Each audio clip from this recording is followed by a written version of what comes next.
या सभेकरता जे अतिशय महत्त्वपूर्ण जे पालक वर्ग आलेले आहे, आमचे विद्यार्थी काही आलेले आहे, तुमचं सुद्धा शब्दसंबंधाने स्वागत करतो.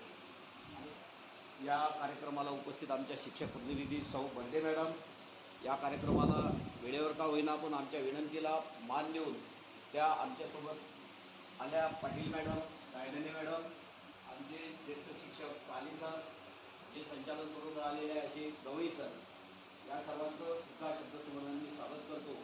आणि नेमकं आपण जी ही सभा यावेळेस बोलावलेली आहे याचं महत्त्व काय आहे आणि कशाकरता आपण सभा बोलावलेली आहे, संचालनामध्ये एका वाक्यामध्येच ते सर्व तुमच्या लक्षात आलेलं आहे की विद्यार्थ्यांच्या सर्वांगीण विकासाच्या हेतूनं जो काही शाळा स्तरावर प्रयत्न चालवलेला आहे आणि शासनाची अशी बरीच परिपत्रकं येतात की पालक आणि शिक्षक आणि शाळा जवळपास 8 ते 10 वर्षापासून आमच्या शाळेमध्ये येतात, शिक्षण घेऊन जातात, पुढे सुद्धा शिकतात आणि ते समोरही येणारच. परंतु त्याच दृष्टीनं नाही तर शाळेचं सुद्धा एक महत्त्व आणि शाळा नेमकी कशासाठी आहे, आम्ही कशासाठी आहोत हे सुद्धा पालकांच्या लक्षात यायला पाहिजे.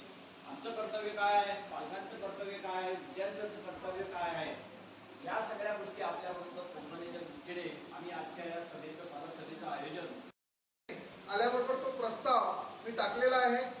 31 मार्च पहिले तो टाकायचा होता. क्रीडा विभागात 7 लाख रुपये त्याचे सँक्शन झालेले आहेत. कधीही ते काम सुरू होऊ शकतं, या महिन्यात किंवा पुढच्या महिन्यात.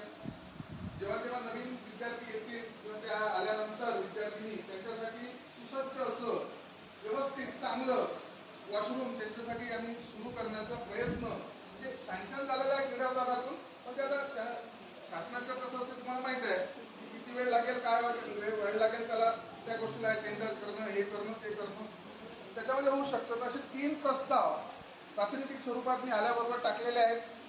ही आमची जमेची बाजू आहे. त्याच्यामुळे आमचे 3ही प्रस्ताव पारित झालेले आहेत. ते पुढे क्रमांक पटकावला. हे सगळ्या गोष्टी आमच्या शाळेत होतातच. या व्यतिरिक्त त्याला दर्जेदार शिक्षण आपण म्हणतो. फक्त शिक्षण म्हणजे शिकवणे, पुस्तक पूर्ण करणे,